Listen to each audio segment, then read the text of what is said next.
Hi hello అందరికీ నమస్కారం. Welcome back to roses కాలం. ముందు వీడియోలో మనం సాగర మదనం గురించి అయితే చూసాం కదండి. సో ఇప్పుడు దాని కంటిన్యూషన్ అనేది ఈ వీడియోలో చూసేద్దాం.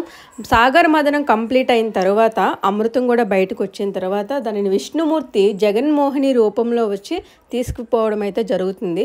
సో దాని తర్వాత రాక్షసులకి దేవతలకు కూడా యుద్ధం అంటే జరుగుతుందనమాట. సో ఆ యుద్ధంలో చాలామంది రాక్షసులు అనేవాళ్ళు చనిపోతారండి. అందువల్ల ఇంద్రుడు ఏమో ఆ రాజ్యాన్ని ఆక్రమించేసుకుంటాడు. సో రాక్షసులందరూ కూడా చనిపోవడం వలన రాక్షసుల తల్లి అయినటువంటి దితికి చాలా కోపం వస్తుంది. ఆ కోపంతోనే తన భర్త అయినటువంటి కశ్యపుడి దగ్గరికి వెళ్ళి ఇంద్రుడిని చంపేంత శక్తి ఉన్న కుమారుడిని నాకు ఎలా అయినా ప్రసాదించండి స్వామి అని చెప్పి ఆయన్నైతే అడగడం జరుగుతుందనమాట. దానికి ఆయన నువ్వు 1000 సంవత్సరాలు తపస్సు చేసి పవిత్రంగా ఉంటే నీకు అటువంటి కుమారుడు జన్మిస్తాడు అని చెప్పి ఆయన అయితే తపస్సు చేయడానికి వెళ్ళిపోతాడండి.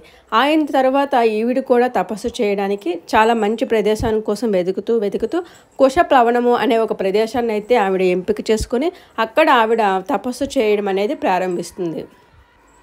ఈ విషయం తెలుసుకున్న దేవేంద్రుడు ఆవిడ దగ్గరికి వచ్చి ఆవిడతోనే ఉంటూ ఆవిడ ఎప్పుడైతే తప్పు చేస్తుందో అప్పుడు ఆ తపస్సు అనేది అపవిత్రం అయిపోతుంది కదా. సో అప్పుడు తనకు ఒక ఛాన్స్ వస్తుందన్నమాట. ఆ ఛాన్స్ కోసం తను ఆవిడ దగ్గరే ఉండి ఆవిడకి సేవలు చేస్తూ ఒక తల్లిలాగా భావిస్తూ ఆవిడ దగ్గర సేవలు చేస్తూ ఉంటాడనమాట. ఇలా కొన్ని సంవత్సరాలు అయితే గడిచిపోతాయండి. ఆవిడ తపస్సు చేస్తూ ఉంటుంది. కానీ ఒకరోజు ఆవిడ పొరపాటున తల పెట్టుకునే వైపు కాళ్ళు పెట్టుకుని కాళ్ళ వైపు తల పెట్టుకుని నిద్రపోతుందనమాట. సో తల వెంట్రుకలకు తన పాదాల ధూళి అనేది అంటుకుంటుంది. అలా ఆ దోషం వలన ఆవిడ ఇంతకాలం ఇన్ని సంవత్సరాలు చేసిన తపస్సు అనేది అపవిత్రం అయిపోతుందనమాట. ఇది మనకి నిజ జీవితంలో కూడా వర్తిస్తుందండి. మనం ఎలా పడితే అలా పడుకోకూడదనమాట. ఎప్పుడు కూడా ఒకే దిశలో సరైన దిశలో పడుకోవాలి, ఒకే విధంగా పడుకోవాలన్నమాట. సో ఆవిడ కొన్ని వందల సంవత్సరాలు తపస్సు చేసింది. కానీ ఒక్కసారి మాత్రమే కాలు పెట్టుకునే చోట తల పెట్టుకునే చోట కాలు పెట్టుకుని పడుకోవడం వలన ఆ పాదాల యొక్క ధూళి తలకి అంటుకోవడం వలన ఆవిడ చేసిన తపస్సు కాస్త భంగం అయిపోయి ఆవిడ అపవిత్రం కూడా అయిపోయిందనమాట. దీంతో ఆవిడ తపస్సు భంగం అయ్యేసరికి ఇంద్రుడికి ఒక ఛాన్స్ వచ్చిందనమాట. సో ఆయన వెంటనే ఆవిడ గర్భంలోనికి ప్రవేశించి గర్భంలో ఉన్న శిశువుని అంతం చేయడం స్టార్ట్ చేస్తాడనమాట. ఆ విధంగా గర్భంలో ఉన్న శిశువుని 7 ముక్కలుగా ఇంద్రుడు నరికేస్తాడండి వజ్రాయుధంతో.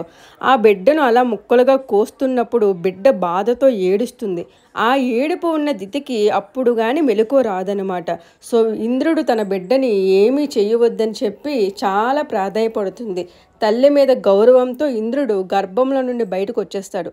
తలవైపు కాళ్ళు పెట్టుకుని నిద్రించడం వలనే నువ్వు అపవిత్రాలు అయ్యావు తల్లి అని చెప్పి ఈ అవకాశం చూసుకునే బిడ్డను 7 ముక్కలుగా చేశాను, నన్ను మన్నించు అని మళ్ళీ ఆవిడ కాళ్ళ మీద పడి క్షమాపణ వేరుకుంటాడనమాట.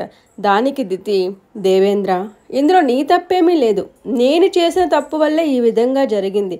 కానీ వారు 7 మంది మనుత్తులుగా 7 లోకాలను పాలిస్తారు.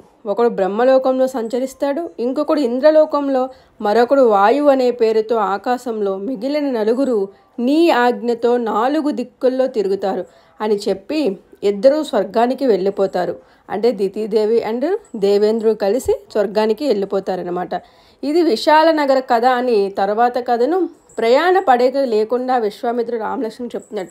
ఇదంతా కూడా రామలక్ష్మణులకి విశ్వామిత్రుడు తన యజ్ఞానికి కాపలాగా తీసుకుని పోతున్నప్పుడు మార్గ మధ్యంలో చెబుతున్న కథ అన్నమాట ఇవన్నీ కూడా.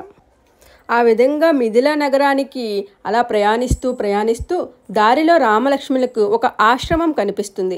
అక్కడే కొంతసేపు సేదతీరి తర్వాత బయలుదేరదాం అనుకుంటారు. సో ఇంతలోనే ఈ ఆశ్రమం సంగతి ఏంటి అని చెప్పి విశ్వామిత్రుని రామలక్ష్మణులు ప్రశ్నించడం అయితే జరుగుతుందనమాట. సో ఆ ఆశ్రమంలోనే ఇంతకుముందు గౌతమ మహర్షి మరియు అహల్యాదేవి ఉండేవారు అనమాట. సో అహల్య వృత్తాంతం ఏంటి అనేది మనం నెక్స్ట్ వీడియోలో చూద్దాం.